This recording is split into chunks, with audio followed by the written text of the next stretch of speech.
Nah, ketika Utsman bin Affan memerintah 6 tahun di akhir, maka itu nanti banyak sekali terjadi fitnah dan bahkan beliau nanti dibunuh oleh para pemberontak. Nah, jadi bagaimana kisahnya nanti kita akan bahas insya Allah. Baik. Eh, yang hadir pada hari ini sampai sudah ada yang 12 orang ya. Oke. Nah, kita mulai dari Utsman bin Affan itu kita pengen tahu siapa dia itu lebih tua atau lebih muda dibandingkan Rasulullah SAW. Jadi Utsman bin Affan itu dia lebih muda 6 tahun dari Rasulullah karena beliau itu lahir setelah peristiwa perang gajah, pasukan gajah. Nah, jadi Utsman bin Affan ini lebih muda dari Rasulullah SAW. Jadi kan peristiwa gajah itu ketika Raja Abraha ingin menghancurkan Ka'bah tapi nggak jadi itu tuh terjadi sekitar 50 hari sebelum Rasulullah itu lahir ke bumi ini. Nah, jadi bukan ketika Rasulullah lahir pasukan gajahnya datang, bukan seperti itu, tapi 50 hari eh, sebelum Rasulullah itu lahir, maka pasukan gajah itu yang ingin menghancurkan Ka'bah. Tapi di tahun yang sama, nah, maka disebut dengan tahun gajah pada waktu itu. Lalu Utsman bin Affan ini dia memiliki karakter yang uh, berperawakan sedang, kemudian wajahnya tampan, kemudian juga punya jenggot yang lebar dan juga berpundak lebar. Mungkin kalau yang di sini sudah pernah menonton film Umar bin Khattab ya, itu Utsman bin Affan itu ada digambarkan di situ ya. Kalau film Umar yang 30 episode kalau tidak salah 30 episode atau 31 ya, lebih kurang seperti itu. Nanti bisa kalau mau belajar sirah, kalau saya sih lihatnya kalau dari film ya, dari sisi pengambilan gambarnya bagus, dari sisi eh, apa ya ceritanya juga lumayan bagus itu di film Omar ya. Nah, itu bisa ditonton untuk belajar sejarah Islam. Itu memang dari Rasulullah itu lahir sampai nanti di masa Umar bin Khattab meninggal dunia, termasuk nanti Umar pun juga syahid. Nah, itu untuk referensi bagi yang mau mempelajari sejarah Islam tapi dengan video ya bisa itu di film Umar. Nah, kemudian Utsman ini termasuk orang yang pengusaha ya. Nah, Utsman ini termasuk pengusaha. Jadi wajar nanti kita akan melihat bagaimana Umar ini sangat-sangat dermawan sekali, banyak sekali harta yang beliau limpahkan kepada umat Islam dan yang terkenal itu ada beliau menginfakkan sumur rumah ya. Sumur rumah itu ada sumur milik orang Yahudi yang orang Yahudi itu pada waktu itu tahu betul dia karena kondisi pada waktu itu tuh lagi musim kering dan umat Islam sangat membutuhkan sumur itu. Lalu dia menjual eh, air dari sumur itu dengan harga yang sangat fantastis, mahal sekali. Misalnya contoh kalau kita sekarang kalau galon kan palingan 5.000 lah paling mahal 5.000 kan. Nah, dia jual dengan harga yang sangat tinggi, bahkan nyampe 1 galon itu 20.000 gitu kan. Nah, jadi sangat mahal.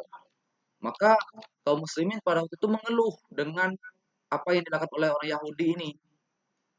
Utsman bin Affan pun mengetahui kondisi itu, lalu dia menemui orang Yahudi yang menjual sumur itu. Dia nanya, orang Yahudi gitu kan, berapa kamu jual sumur ini? Wah gitu, berapa kamu jual sumur ini? Jadi si si orang Yahudi tersebut dinaikinnya lagi harga harga sumur itu ya barangkali sumur kayak kalau sumur bor itu sekitar 10 juta ya barangkali ya 10 juta ya. Nah dia naikin sampai 20 juta gitu. Nah mungkin sumur bor berapa? 10 atau 15 juta ya. Anggaplah dia 2 kali lipatnya.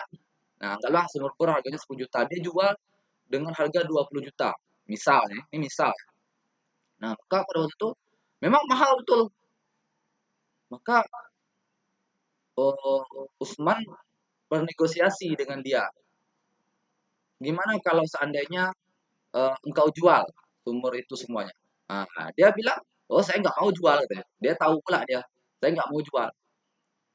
Kalau gitu, gimana kalau satu hari punya saya, satu hari punya engkau? Nah, gitu. Bagaimana satu hari punya saya, satu hari punya engkau? Kata si Utsman bin Affan.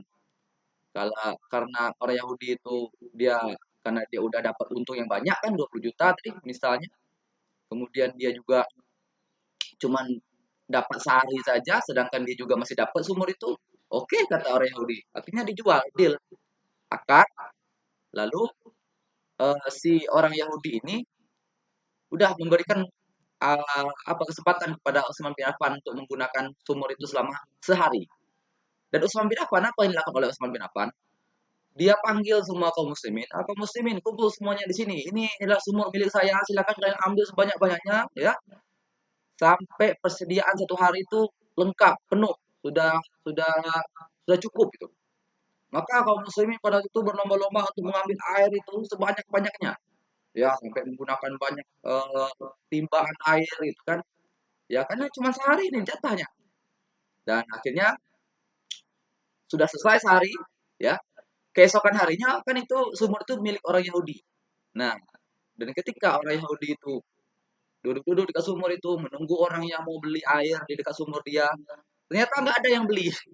Karena memang mayoritas orang-orang muslimin yang membelinya pada waktu itu.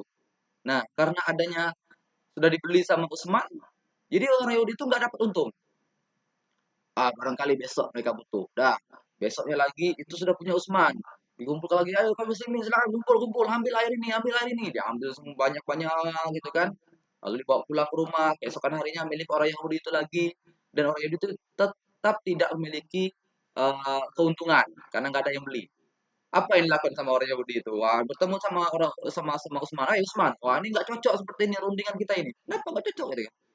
Ini kok saya nggak dapat untung lagi. Nah, terus kamu kan milihnya beli sehari, beli apa? Beli cuman harian itu. Nah, itu kan kebijakan kamu itu kan. Saya nggak tahu masalahnya gini gitu.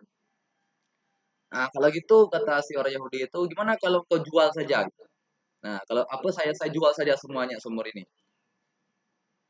Wah, kalau gitu di mana ya?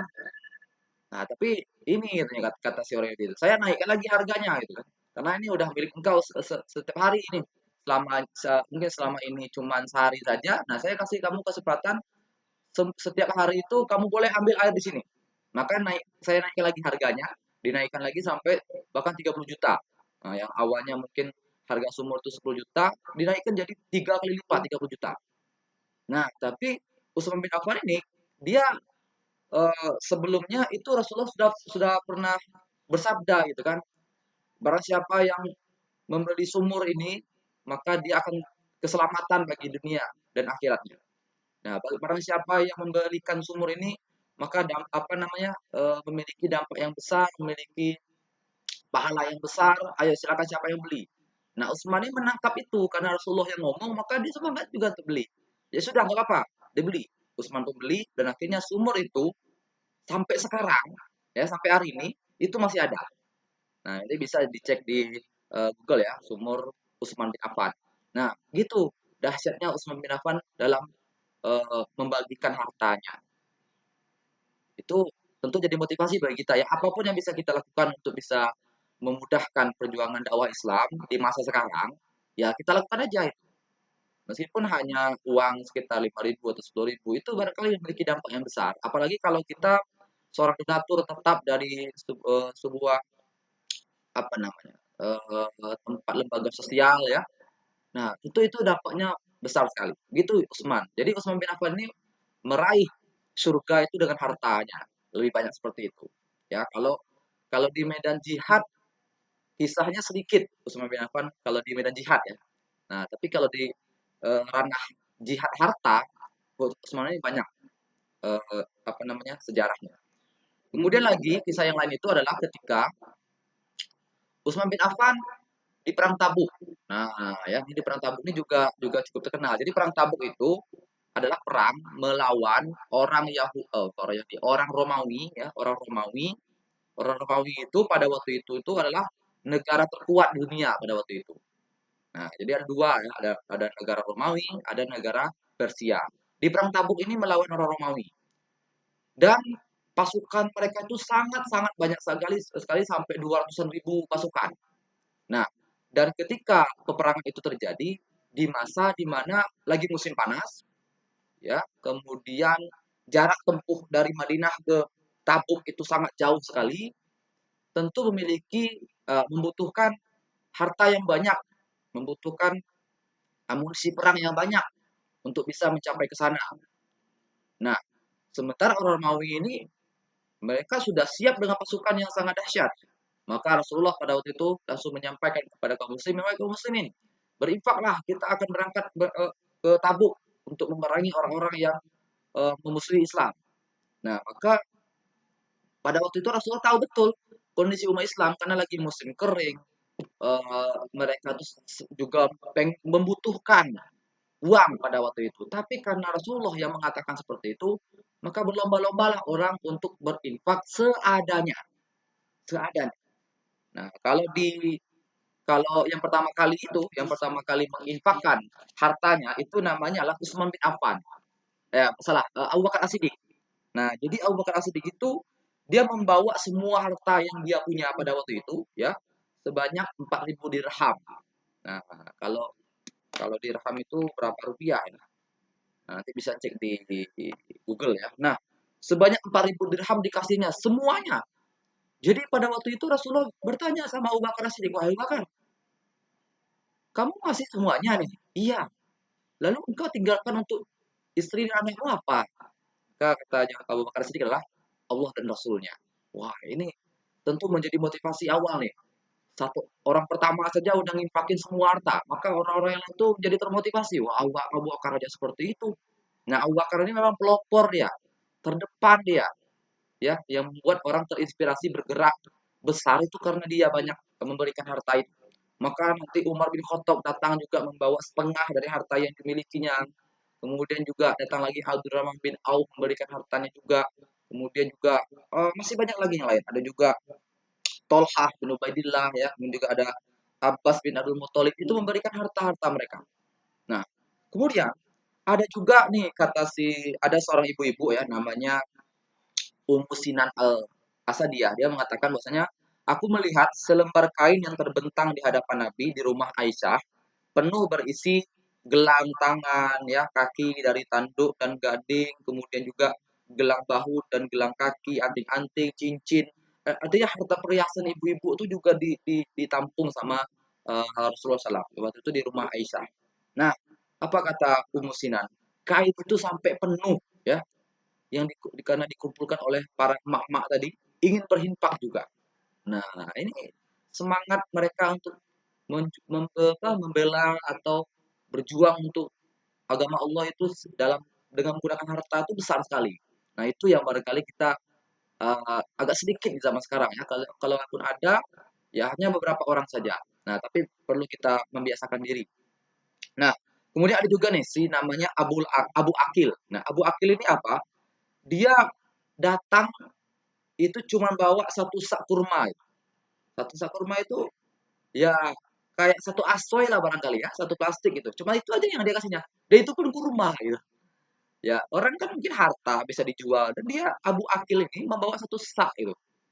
Dan dia bilang sama Rasulullah, "Wahai Rasulullah," kata si Abu Akil, "Wahai Rasulullah, saya untuk dapetin satu asoy ini ya, satu asoy kurma ini, malam tadi tuh saya kerja," katanya. "Saya lembur kerja agar upah yang saya dapatkan dari kerja itu, saya bisa untuk membeli kurma, ya, bisa untuk keluarga saya juga, untuk persediaan juga. Nah, makanya saya cuma bisa dapat satu sak nih, Rasulullah." Maka Rasulullah sangat senang ya, nggak apa-apa. Karena yang penting itu innamal amalu niat. Sesungguhnya amal itu tergantung sama niatnya. Nah, kecil ataupun besar, tapi tentu semakin besar ya amalnya juga semakin besar nilai pahalanya. Nah, maka pada waktu itu luar biasa, berlomba-lomba orang. Nah, lalu yang menarik lagi itu adalah Utsman bin Affan. Jadi ketika orang-orang itu eh, apa namanya memberikan harta sebanyak itu, dan Utsman bin Affan ini kan dia kan seorang pengusaha. Utsman bin Affan ini memiliki harta yang sangat banyak sekali, bahkan dia tuh mau berangkat dagang gitulah. Ya. Jadi dia tuh udah nyiapin untanya beserta isinya, ya unta beserta isi-isinya yang siap mau dijual ke negeri Syam gitu ya. Dia udah siap seperti itu. Nah, maka ketika Rasulullah SAW dia mengajak orang-orang untuk berinfak di perang Tabuk itu, Utsman bin Affan pun juga berinfak di situ dengan apa? Kalau di menurut buku yang saya baca ya, ini katanya Ibnu Syihab Az-Zuhri berkata, dalam perang Tabuk, Utsman membantu pasukannya dengan 940 ekor unta, lalu dia menggenapkannya dengan 60 ekor kuda. Sehingga jumlah tunggangan perang yang diinfakkan oleh Utsman itu 1.000. Woi, dahsyat. Ini unta ya, bukan duit gitu. Satu unta itu harganya bahkan sampai ya kalau anggaplah kalau mobil termahal sekarang itu ya kan kendaraan termahal pada waktu itu kan kuda ya sama unta ya. Keledai paling bawah ya. Nah, unta 940 ekor unta. Barangkali unta ini kayak mobil Avanza atau apa ya zaman sekarang ya. Daihatsu barangkali ya. Nah, kalau kuda itu kayak Pajero-nya zaman sekarang gitu. Dan itu diinfakkan sama Utsman. Dan tidak hanya itu, gitu. Tidak hanya itu, termasuk isi-isinya itu udah lengkap. Karena beliau rencananya 1.000 hewan ini itu beliau mau berdagang soalnya, tapi karena disuruh infak, beliau infakin. Nah, maka ketika eh, Rasulullah itu mengatakan siapa yang menyiapkan mereka, menyiapkan pasukan itu, kata-kata Rasulullah, niscaya Allah akan mengampuninya. Udah jelas nih, ya. Maka Utsman bin Affan karena dengan hartanya yang paling banyak, orang-orang jadi terkagum. Dan ini menjadi pengingat bagi kaum muslimin yang lain. Utsman itu memiliki infak yang paling banyak pada waktu itu karena dia nginfakinnya nggak cuma harta. Nggak cuma itu loh, nggak cuma itu. Nah, ini si Huzaifah mengatakan bahwasanya Utsman datang kepada Rasulullah itu pada saat itu beliau menyiapkan pasukan Tabuk dengan membawa 10.000 dinar. Abu Bakar As-Siddiq kan 4.000 dirham nih, ya. Dirham itu setaranya dengan perak. Kalau dinar itu emas. Jadi 10.000 dinar itu yang diinfakkan sama Utsman bin Affan di perang Tabuk ini. Wow, dahsyat sekali. Maka sampai-sampai Rasulullah itu mengatakan setelah kejadian ini nggak ada lagi yang bisa mencelakakan engkau, hai Utsman bin Affan. Setelah kejadian ini, setelah hari ini nggak ada lagi yang bisa mencelakakan engkau, hai Utsman bin Affan. Wah, ini berarti memang Utsman bin Affan ini berjihad dengan hartanya itu dengan totalitas, dengan maksimal. Ya, itu dermawan ya yang lain. Sebenarnya masih banyak lagi yang lain, ya, tapi itu yang paling besar ya. Oke, itu itulah karakter dari Utsman bin Affan, seorang yang begitu dermawan, begitu dahsyat dalam berinfak. Nah, sekarang kita kembali ke awal-awal sebelum Utsman bin Affan itu masuk Islam. Kita ketahui bahwasanya Utsman bin Affan ini kan termasuk sahabat yang uh, awalun ya, orang-orang yang pertama masuk Islam. Bahkan Utsman bin Affan ini lebih duluan masuk Islam dibandingkan Umar bin Khattab. Uh, jadi sebelum Utsman itu masuk Islam, dia itu jatuh cinta dengan anak Rasulullah SAW yang bernama Ruqayyah. Nah, Ruqayyah. Kemudian Ruqayyah itu ternyata dilamar sama sama Utbah bin Abu Lahab, anaknya Abu Lahab. Nah, disalib ya. Nah, ini pelajaran nih bagi para jomblo ya. Disalib nih. Disalib sama Utbah bin Abi Lahab. Jadi si Utsman ini kecewa, sedih, dia kan ya galau lah, ya, kan, biasa lah. Pada waktu itu dia masih belum masuk Islam. Nah, kemudian ada bibinya ya karena dia tahu Utsman ini sedih karena dia sering tempat curhat juga. Jadi apa bibinya Utsman ini namanya Su'da binti Quraisy. Su'da ini langsung eh, dia ternyata dia udah masuk Islam si Su'da ini. Su'da ini sudah masuk Islam lalu bertemu sama Utsman bin Affan. Udah Utsman, ada kok yang lebih baik daripada itu. Apa itu? Wahai bibi, kata si Utsman, sesungguhnya sebentar lagi sesungguhnya akan datang seorang nabi yang akan membawa kita kepada kebaikan, kata si Sudaim. Jadi dia mengatakan nabi ini akan meninggalkan kita dari penyembahan berhala, akan membuat kita lebih tertata hidup kita untuk mencapai apa namanya akhir yang begitu menyenangkan.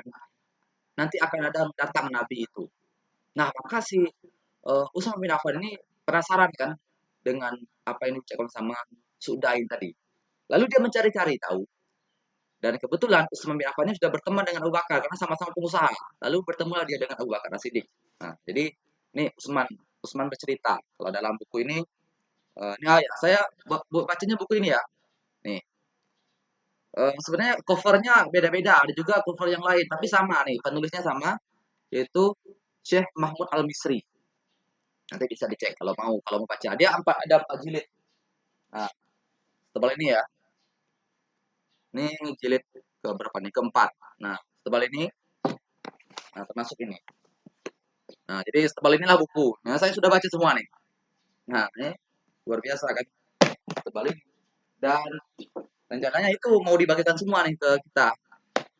Tapi karena bacanya barangkali agak kesulitan ya.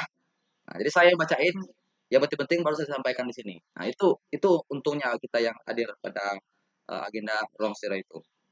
Nah, jadi Utsman berkata, aku pun pergi sambil merenungkan ucapan bibiku, aku bertemu dengan Abu Bakar, kata si Utsman. Maka aku menyampaikan apa yang disampaikan bibiku kepada Abu Bakar itu, maka Abu Bakar mengatakan, demi Allah, kata Abu Bakar, bibimu telah berkata benar, ya. Dan sesungguhnya Utsman, engkau itu seorang laki-laki yang tegas, ya, tidak samar bagimu itu sebuah kebenaran, dan kebenaran itu pasti engkau kesampingkan dengan kebatilan. Nah, saya yakin engkau tuh tidak ragu lah dengan kebenaran. Lalu Utsman mengatakan, wahai Utsman, sesungguhnya berhala-berhala apa yang disembah oleh kaum kita ini menurut engkau tuh Tuhan benar apa enggak? Nah, jadi diajak diskusi gitu. Sebenarnya, jadi ini metode dakwah yang bisa kita gunakan. Sebenarnya berhala-berhala itu tuh menurut engkau tuh Tuhan beneran enggak? Bukankah dia itu hanya sebagai hanya batu saja, batu batu yang padat saja, yang dipoles hingga jadi menarik. Kemudian, bukankah dia nggak bisa mendengar, bukankah dia nggak bisa melihat kita? Bagaimana menurutmu, wahai Utsman? Nah, Utsman nih, karena dia cerdas, dia tahu, iya, dia itu bukan Tuhan kita. Gitu. Nah, masuk nih, kata Abu Bakar kan masuk. Maka baru di situlah Abu Bakar yang udah masuk Islam pertama kali, dia mengatakan, sesungguhnya wahai Abu Bakar, wahai Utsman, gitu ya, apa yang dikatakan oleh bibimu itu sebenarnya udah terwujud. Sudah ada. Nabi itu sudah ada.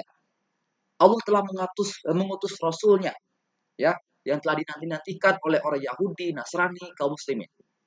Ya, orang Yahudi juga menunggu Rasulullah sebenarnya. Tapi kitab suci mereka tuh mereka ganti-ganti. Nah, orang Nasrani mereka nggak tahu kalau itulah Nabi terakhir, Rasulullah itu. Nah, maka karena Abu Bakar udah bilang sudah datang nih, Nabi sudah datang. Wah, siapa dia? Nabinya, siapa? Maka si Utsman bin Affan, Abu Bakar Siddiq mengatakan kepada Utsman, dia adalah Muhammad bin Abdullah. Dia adalah Rasulullah SAW. Kaget Utsman bin Affan. Kenapa? Karena dia kan jatuh cinta sama anaknya Rasulullah gitu kan. Hah, Masya Allah itu. Beneran? Iya. Kalau gitu ajak aku kepada Nabi Muhammad. Wah, ini bertemulah dia. Nah, meskipun nggak dapat anaknya tadi karena dia jatuh cinta dengan Ruqayyah, ya nggak dapat anaknya udah bapaknya aja yang didekati gitu. Nah, ini bisa dijadikan teknik untuk para jomblo ya. Lah, akhirnya apa? Bertemulah Abu Bakar As-Siddiq dengan Utsman bin Affan bertemu dengan Rasulullah SAW, maka dia pun bersyahadat. Dan setelah Utsman bin Affan bersyahadat, beliau sangat membantu Islam itu dengan banyak harta-harta yang dimilikinya. Utsman bin Affan ketika beliau belum masuk Islam, beliau tidak pernah menyembah berhala, beliau tidak pernah berzina, pokoknya masih hanif lah. Jadi orang-orang yang kalau dia itu baik di awal, itu memang enak kita ngajaknya. Jadi itu bisa dijadikan objek utama untuk kita memulai mengajak orang kepada kebaikan. Nah, itu sejarahnya. Tapi ada yang unik nih. Nah, kelanjutannya adalah jadi kan Abu Lahab ini kan musuhnya Islam. Bahkan dalam Quran surat atau Al-Lahab itu kan jelas-jelas sebutkan dia itu adalah nanti dia itu akan menjadi penghuni neraka, Abu Lahab ini. Nah, karena Rasulullah sudah masuk fase dakwah secara terang-terangan, ya, udah masuk ke fase dakwah secara terang-terangan, akhirnya Abu Lahab tahu bahwasanya Nabi Muhammad ini adalah seorang rasul. Akhirnya Abu Lahab menyuruh Abu Lahab apa anaknya Utbah tadi, nyuruh Utbah tadi biar menyakiti hati Rasulullah itu disuruh ceraikan saja Ruqayyah itu. Ceraikan saja Ruqayyah itu biar dia jadi janda. Nah, itu pelajaran bagi Muhammad karena dia yang membuat orang-orang di Mekah ini menjadi kacau akidahnya. Maka Utbah bin Abi Lahab menceraikan Ruqayyah sehingga Ruqayyah menjadi janda. Dan Utsman bin Affan ambil peluang, wah langsung ambil peluang. Langsunglah dia bertemu dengan Rasulullah. Rasulullah biar saya yang menikahkan Ruqayyah. Saya yang akan menikahi Ruqayyah. Rasulullah begitu senang sekali karena Utsman bin Affan juga dikenal dari track recordnya sudah bagus, selama ini juga sering membantu Islam. Maka Rasulullah sangat mendukung pernikahan Utsman bin Affan dan akhirnya menikahlah Utsman bin Affan dengan Ruqayyah. Wah, ya. Ternyata jodoh yang tertukar tidak jadi tertukar, ya. Itulah kisah antara Utsman bin Affan, Ruqayyah dan masuk Islamnya dia. Nah, nanti ketika di tahun 5 kenabian kan kaum muslimin disuruh hijrah sama Rasulullah SAW ke negeri Habasyah. Nah, pada waktu itu termasuk Utsman bin Affan beserta Ruqayyah. Utsman bin Affan dengan Ruqayyah istrinya itu berangkatlah hijrah ke negeri Habasyah dan di negeri Habasyah itu kan terjadi dialog dengan Raja Najasyi, kemudian ada juga negosiasi-negosiasi yang begitu epik kisahnya tapi tidak saya ceritakan karena saya sudah ceritakan di materi sirah sebelumnya. Nah, tapi itu tidak lama Utsman bin Affan berhijrah ke negeri Habasyah karena dia juga kangen dengan Rasulullah SAW, juga ingin merasakan perjuangan kaum muslimin yang meskipun mereka seringkali disiksa, seringkali dimusuhi oleh orang kafir, tapi menurut Utsman bin Affan itu seru, gitu kan? Akhirnya Utsman bin Affan dengan Ruqayyah pun balik lagi nanti ke Madinah dan nanti dia akan hijrah lagi ke Madinah. Maka Utsman bin Affan ini termasuk sahabat Rasulullah yang hijrahnya dua kali. Pertama ke Habasyah, yang kedua ke Madinah. Nah, sekarang pertanyaannya adalah kenapa Utsman bin Affan dikenali dengan sebutan Zunnur Ain? Ya, barangkali beberapa dari kita sudah tahu. Jadi kisahnya gini.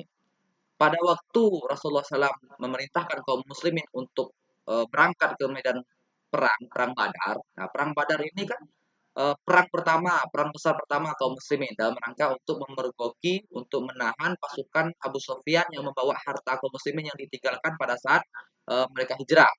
Nah, lalu kaum muslimin itu diperintahkan, bukan diperintahkan sih sebenarnya, disayembarakan ya. Siapa saja nih yang mau ikut boleh, yang enggak juga enggak apa-apa, untuk berangkat menuju tempat di mana Abu Sufyan nanti akan lewat, kita akan cegat di sana. Dan nanti perang Badar itu terjadi ketika kaum muslimin udah berada udah mau berangkat, lalu Abu Sufyan mencium bahwasanya kaum muslimin itu nanti bakal memergoki dia, maka Abu Sufyan mengutus seorang yang mengantarkan surat kepada orang-orang Mekah agar mereka membantu pasukan Abu Sufyan ini yang membawa harta yang banyak kaum muslimin yang udah mereka jual di negeri Syam itu untuk balik lagi ke Mekah, ya, karena khawatir harta ini justru diambil lagi sama orang Madinah. Nah, ini nggak cocok nih, kita udah capek-capek mencuri ya, itulah ibaratnya ya. Maka Abu Jahal yang ada di Mekah itu mengumpulkan pasukan sampai 1000-an. Nah, sementara Abu Sofyan biasanya yang lewat di tempat itu nggak lewat tempat itu karena udah mencium bau-bau kayaknya bakal dicegat, maka Abu Sofyan mencari jalan lain dan akhirnya nanti Abu Sofyan berhasil nyampe ke Mekah di jalan yang lain, sementara pasukan dari Mekah, Abu Jahal dan kawan-kawan itu berangkat menuju ke Badar. Dan ternyata tepat kaum muslimin pun juga berada di Badar. Dan nanti terjadilah peperangan 1000 melawan 300 dan kaum muslimin menang. Nah, pada perang Badar ini Utsman bin Affan nggak ikut. Nah, jadi Utsman bin Affan ini nggak ikut. Dan ini menjadi apa ya, orang-orang Khawarij itu menjadikan ini sebagai media untuk melemahkan Utsman. Ya kan pasukan perang Badar itu kan pasukan elit gitu nantinya. Kenapa? Nanti ketika di masa Abu Bakar, di masa Umar, orang-orang yang ikut perang Badar itu akan menjadi pasukan elit. Artinya pasukan yang menjadi garda utama, menjadi orang yang paling top. Nah, bahkan pendapat-pendapat peperangan ya yang diterima itu lebih diutamakan orang-orang yang pernah ikut perang Badar, maka dimintai pendapatnya. Nah, maka kalau ketika mereka mengatakan itu maka ikutin semuanya. Nah, itu spesialnya orang-orang yang ikut perang Badar. Utsman bin Affan itu nggak ikut pada waktu itu. Nah, maka orang-orang Khawarij itu mengatakan, bukankah kita tahu bahwasanya Utsman itu nggak ikut perang Badar? Sementara itulah perang besar pertama kaum muslimin, itu adalah seruan Rasulullah SAW, dan dia nggak ikut. Nah, ya. Tapi pertanyaannya lah, kenapa Utsman tidak ikut? Nah, dia punya punya dalil, punya alasan. Apa alasan Utsman bin Affan nggak bisa ikut? Karena pada waktu itu Ruqayyah sedang sakit. Istri beliau itu sedang sakit. Maka Rasulullah memerintahkan kepada Utsman, udah engkau tinggal saja di sini, karena kita ini nggak perang ya, kita nggak mau perang, kita cuma mau mencegat eh, pasukannya Abu Sufyan yang membawa harta kita itu. Jadi nggak, makanya cuma 300 itu. Sehingga nanti ada juga beberapa sahabat itu ya, mereka itu agak menyesal kok nggak ikut gitu kan, padahal seru betul peperangannya gitu. Ya. Nah, tapi karena Rasul itu cuman ngajak, ayo siapa saja yang mau silakan, nggak wajib. Nah, tapi kayak perang Uhud, perang Khandaq, perang Tabuk tadi ya. Bahkan perang Tabuk itu ada 3 sahabat yang nggak ikut dan nanti mereka dihukum sama Allah, itu ada dalam dalam Al-Qur'an kisahnya. Ya. Nah, jadi seperti itu. Utsman nggak ikut karena istrinya sedang sakit, Ruqayyah sedang sakit. Dan memang benar ketika nanti Rasulullah SAW sudah pulang dari perang Badar, nyampe ke Madinah, ternyata Ruqayyah sakitnya semakin keras dan akhirnya meninggal dunia. Utsman bin Affan begitu sedih sekali Ruqayyah meninggal dunia. Dan dengan kesedihan itu, Utsman bin Affan pun dihibur oleh Rasulullah SAW. Wahai Utsman, aku memiliki anak satu lagi, namanya Ummu Kulsum. Silahkan engkau nikahi dia sebagai pengganti anakku Ruqayyah. Maka Utsman bin Affan pun menjadi gembira kembali dan akhirnya dia pun menikah dengan Ummu Kulsum. Nah, dan itulah mengapa ketika ditanya sama apa orang para sahabat nanya sama Ali bin Abi Thalib, wahai Ali bin Abi Thalib, kenapa Utsman itu disebut dengan Ain? Karena kalau kata Ali bin Abi Thalib, karena para malaikat menyebut Utsman itu sebagai Ain, pemilik 2 cahaya, karena dia menikahi 2 anak nabi. Satu-satunya di dunia ini yang menikahi 2 sekaligus anak nabi adalah Utsman bin Affan. Nah, maka dia dikenal dengan sebutan Zun Nur Ain, pemilik 2 cahaya. Cahayanya adalah anak Rasulullah Ruqayyah dan anak Rasulullah Ummu Kulsum. Nah, itu adalah sejarah di mana Utsman bin Affan disebut dengan Zun Nur Ain. Sekarang kita masuk ke di mana Utsman bin Affan itu dijanjikan oleh Rasulullah itu sebagai penghuni surga. Nah, Rasulullah ini luar biasa, memang benar-benar nabi lah, benar-benar terhubung ke langit. Karena apa? Beberapa kali Rasulullah itu bersabda menceritakan tentang akan masuknya Utsman itu, tanda-tanda Utsman bin Affan itu nanti akan dibunuh itu ada. Contoh seperti ini, pada suatu hari ketika Rasulullah SAW dan juga ada Abu Bakar, ada Umar, ada Utsman nanti berada di sebuah bukit ya, Bukit Uhud. Nah, maka pada waktu itu Rasulullah tiba-tiba ya, gunung Bukit Uhud itu bergetar kayak kayak gempa gitu, bergoncang. Maka Rasulullah menghentakkan kakinya ya, lalu mengatakan, wahai Uhud, diamlah Uhud, karena sesungguhnya di atas bukit ini hanya ada Rasulullah, hanya ada As-Siddiq dan juga 2 orang yang syahid. Nah, pada waktu itu di bukit itu ada Rasulullah, ada Abu Bakar, ada Umar, ada Utsman. Kenapa Rasulullah mengatakan sesungguhnya di atas bukit ini hanya ada Rasulullah, ada As-Siddiq, yaitu Abu Bakar As-Siddiq, dan juga 2 orang yang syahid. Nah, Abu Bakar dia meninggalnya karena sakit, bukan karena eh, dibunuh sama orang, bukan, karena sakit. Sama. Kalau Rasulullah sama Abu Bakar kisahnya nih, kisahnya sama nih, ya. Abu Bakar sama Rasulullah itu sama-sama sakit dan nanti Masya Allah luar biasa, begitu erat pertemanan Rasulullah dan juga Abu Bakar ini. Ketika nanti Abu Bakar meninggal dunia, kuburannya itu sebelahan dengan kuburan Rasulullah gitu. Nah, jadi kuburan Rasulullah, kuburan Abu Bakar. Nah, sebenarnya Aisyah pengen di sebelahnya ini, sebelahnya Rasulullah itu. Biar Abu Bakar kan anaknya apa? Ayahnya dari Aisyah. Jadi Aisyah tuh pengen di sebelahnya Rasulullah juga. Tapi Umar bin Khattab meninggal dunia, syahid, dibunuh, ya kan? Dibunuh ketika dia jadi imam sholat. Maka Umar bin Khattab pengennya dia dikuburkan di sebelah Rasulullah itu. Maka dia minta izin sama, dia suruh Abdullah bin Umar anaknya menyampaikan kepada Aisyah, ayah saya pengen dia dikuburkan di sebelah Rasulullah. Maka apa kata Aisyah?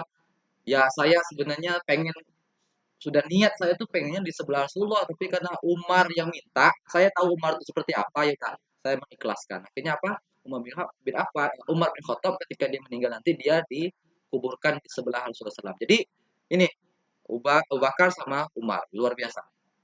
Nah, Utsman bin Affan nanti juga akan dibunuh. Nah, kisahnya nanti kita akan ceritakan lama karena memang eh, fitnah yang muncul yang di masa Utsman ini dahsyat sekali. Kita pun agak bingung nanti mau milih yang mana nih karena semua kelompok itu punya pentolannya masing-masing yang dia juga termasuk dari kalangan sahabat Rasulullah SAW. Jadi nanti kita akan ceritakan. Kemudian itu pertama ya, itu hadis yang pertama. Nah, ada juga hadis yang lain dalam ini Abu Musa al Ashari dia mengatakan sesungguhnya Nabi Muhammad SAW masuk ke sebuah kebun. Jadi ada sebuah kebun di Madinah itu dan beliau meminta aku menjaga pintunya. Ya, jadi Rasulullah masuk ke kebun dia jaga pintu. Nah maka beberapa waktu kemudian datanglah seorang laki-laki yang datang minta izin untuk masuk. Tutup gitu kan, ketok pintu, siapa di luar? Saya mau apa oh nanti ya, kamu mau ngapain? Saya mau masuk nih. Oke, nanti saya izin dulu sama Rasulullah. Maka dia pun bertemu dengan Rasulullah, maka Nabi bersabda, izinkan dia dan sampaikan berita gembira kepadanya dengan surga nanti dia peroleh. Maka si Abu Musa al-Asy'ari ini di awalnya nggak tahu siapa di luar, tapi Rasulullah udah bilang, sampaikan kabar kepada dia nanti akan masuk surga. Maka ketika dibuka pintu ternyata itu Abu Bakar As-Siddiq datang. Abu Bakar As-Siddiq dan akhirnya eh, Abu Bakar As-Siddiq pun bertemu dengan Rasulullah SAW berkumpul di sana. Setelah itu datang lagi seseorang kata si Abu Musa al-Asy'ari ini. Dia mengatakan datang lagi ke pintu, lalu dia minta izin sama Rasulullah. Rasulullah mengatakan tidak, izinkan dia dan sampaikan berita gembira kepadanya dengan surga. Maka pada waktu itu dibuka pintu ternyata itu adalah Umar bin Khattab masuk lagi.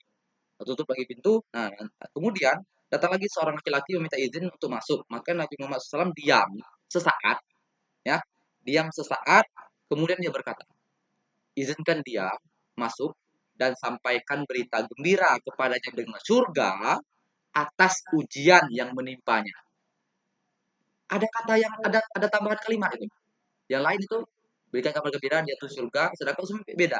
Rasulullah diam bentar dan mengatakan kabarkan dia nanti akan dapat surga atas ujian yang menimpanya. Dan ternyata ketika dibuka pintu itu adalah Utsman bin Affan. Nah, gitu. Jadi Abu Musa al-Asy'ari itu menjadi saksi bahwasanya Rasul itu pernah menyampaikan kata-kata yang membuat uh, apa ya Utsman itu nanti bakal diuji sebelum beliau syahid. Nah itu adalah tanda-tandanya tentang Utsman itu nanti akan masuk surga dan juga akan syahid. Selanjutnya Utsman ini memiliki sifat yang malu juga, pemalu ya. Bahkan malaikat pun malu dengan Utsman bin Affan ini. Ada hadisnya. Jadi ini langsung ibunda kita Aisyah yang berkata, ya. Jadi Aisyah mengatakan, Rasulullah pada suatu hari sedang berbaring di rumahku, kata Aisyah ya. Lalu beliau membiarkan kedua betisnya itu terbuka. Nah, betis terbuka, ini tuh betisnya terbuka.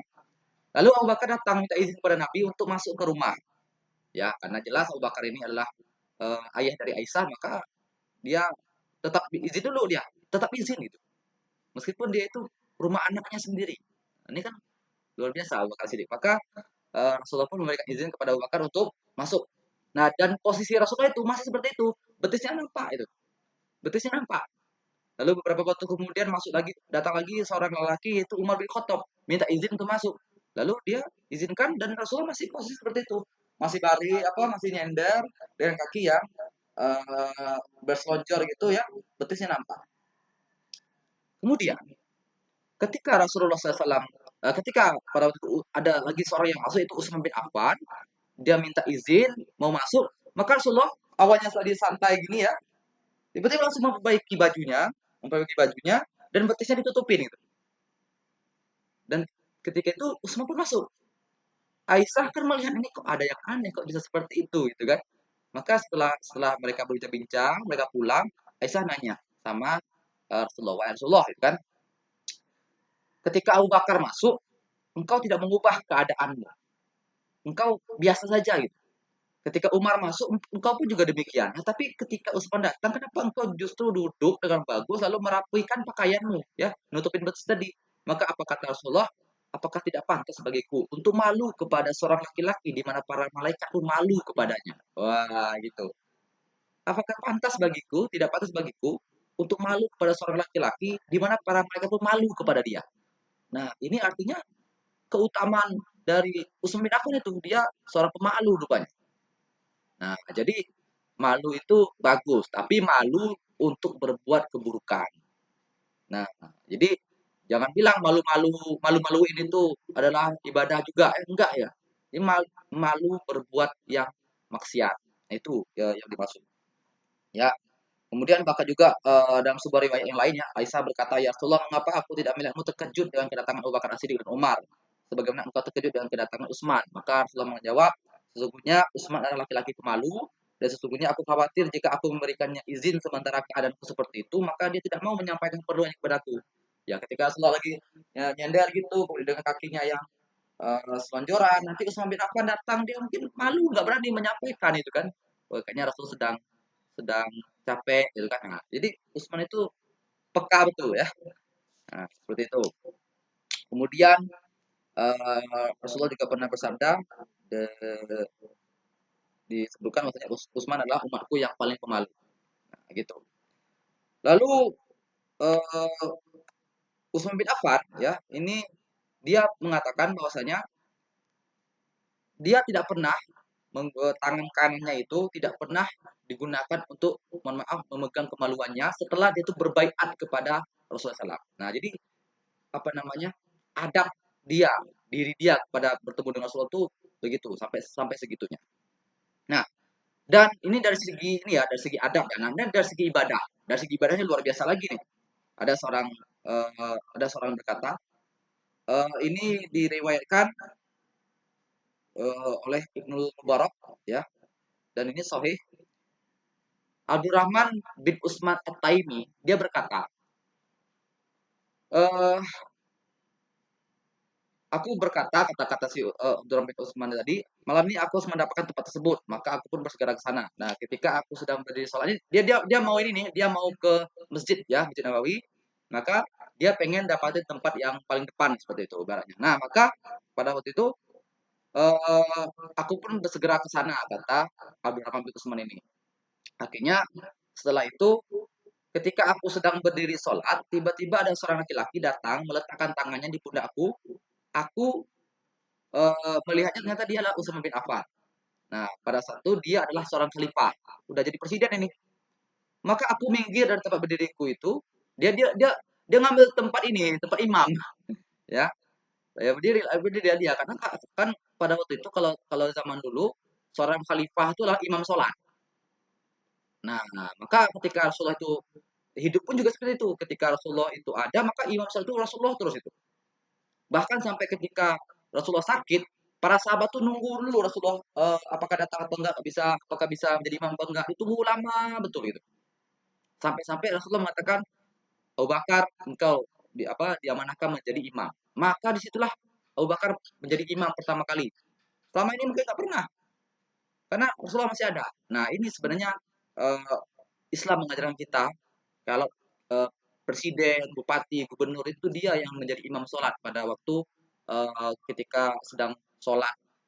Nah, itu menurut sunnahnya. Nah, lanjut ceritanya. Abdurrahman bin Utsman At-Taimi tadi, dia minggir ya dari tempat dia berdiri awalnya. Lalu Utsman berdiri dan dia terus berdiri hingga dia menyelesaikan bacaan Al-Quran dalam satu rakaat dan tidak lebih. Cuma satu rakaat aja sholatnya tuh. Tapi apa terjadi? Karena lama, lama betul gitu kan. Lama betul sih ini sholatnya, padahal baru satu rakaat. Maka dia ketika aku selesai, kata si Abdurrahman bin Utsman ini, aku bertanya kepada Khalifah, kepada Utsman, wahai Amirul Mukminin, engkau tuh ternyata baru mengerjakan hanya satu rakaat loh. Maka apa kata Utsman bin Affan?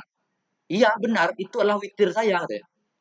Dan ya, dan menurut si Sulaiman bin Yasar, Utsman bin Affan itu berdiri setelah Isya atau witir tadi, lalu dia tuh membaca Al-Quran itu 30 juz satu rakaat. 30 juz satu rakaat. Ya, bukan eh, juz 30 di rakaat pertama, bukan nih, 30 juz satu rakaat. Jadi witir itu makanya lama kan, lama satu rakaat witir doang 30 juz. Itu sampai lama dia dia membacakan. Maka orang tidak sanggup ngikutin ibadah pemimpinnya. Nah, ya, kalau kita nggak bisa ngikutin ibadah pemimpin kita, berarti pemimpinnya bagus itu. Ya, contoh aja Utsman bin Affan, Abu Bakar As-Siddiq, Umar bin Khattab itu nggak ada yang bisa mengalahkan ibadah mereka. Tapi dari segi kepemimpinan juga bagus, dari segi adat juga bagus. Nah, ini adalah tipe kalau kita memilih pemimpin. Kita harus cari pemimpin yang bisa kita jadikan teladan ya. Oke, tunggu. Ini baterainya mau habis laptop saya ya. Nah, baik sambil udah 26, udah lumayan banyak kan. Tuh ya, saya mau cas dulu. Ambil.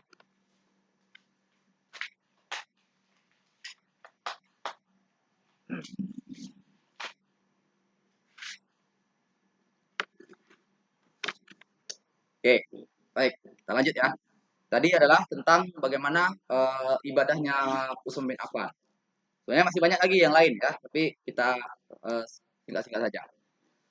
Setelah itu uh, dia pernah berkata, si Utsman bin Affan pernah berkata, ini dari Al Hasan radhiyallahu anhu, dia mengatakan Utsman bin Affan dia pernah berkata kepada kami, seandainya hati kita bersih, kata Utsman bin Affan, niscaya kita tidak akan pernah kenyang dari firman Rob kita. Sungguh, aku tidak suka melewati satu hari tanpa melihat mushaf.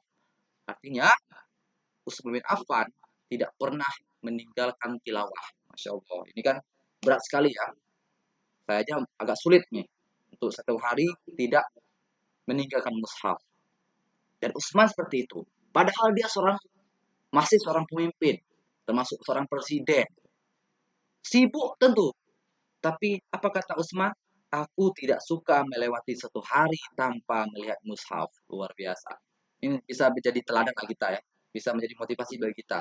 Seorang Utsman bin Affan yang dijanjikan oleh Rasulullah akan masuk surga, begitu amal mereka. Jadi kita harus berusaha untuk menggapai bagaimana kebiasaan ibadah ke para sahabat Rasulullah. Nah, lalu di masa akhirnya nanti Rasulullah pun meninggal dunia, ya, Abu Bakar meninggal dunia, Umar meninggal dunia, dan juga oh ya, kemarin pada pertemuan sebelumnya saya sudah sedikit menyinggung bagaimana Utsman bin Affan itu dipilih sebagai seorang khalifah.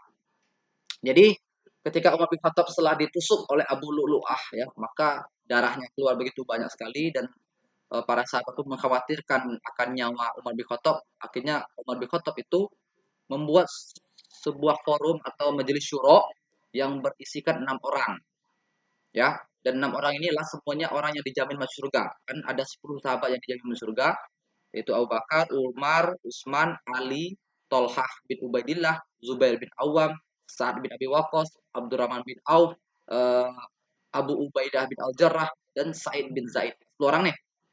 Nah, Abu Ubaidah bin Al-Jarrah udah meninggal dunia karena wabah ya, wabah kayak corona gitu, wabah di masa Umar bin Khattab karena dia menjadi seorang pemimpin di negeri Syam, dia meninggal dunia.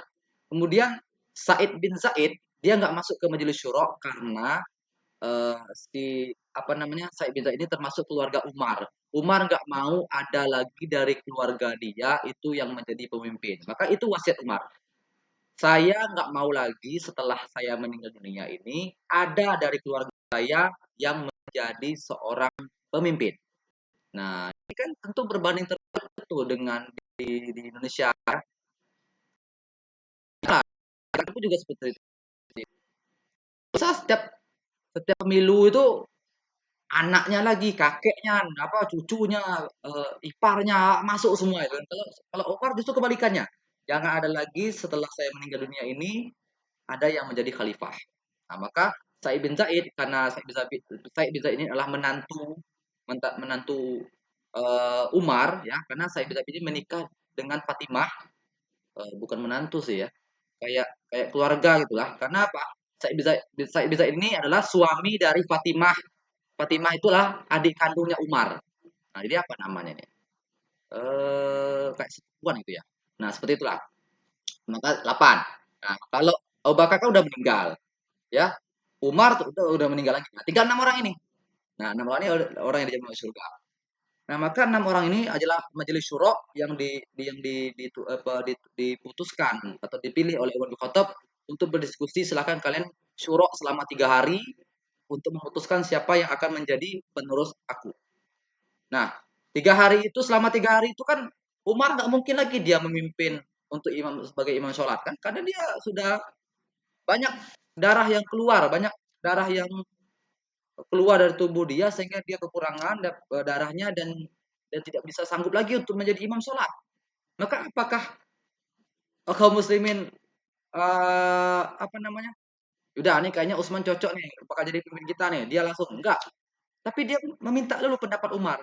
Siapa yang menjadi apa namanya? Imam sholat nih wahai Umar bin Khattab. Maka Umar bin Khattab itu nanti memutuskan yang menjadi imam sholat itu adalah siapa? Ini sempat catat kemarin.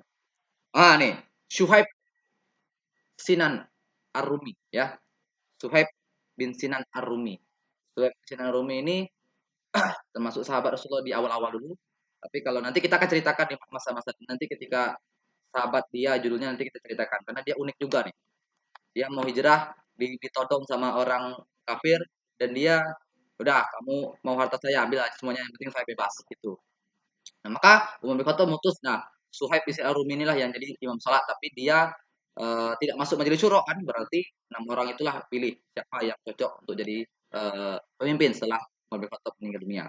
Maka mereka pun syuro 6 orang itu dan keputusannya tuh membingungkan.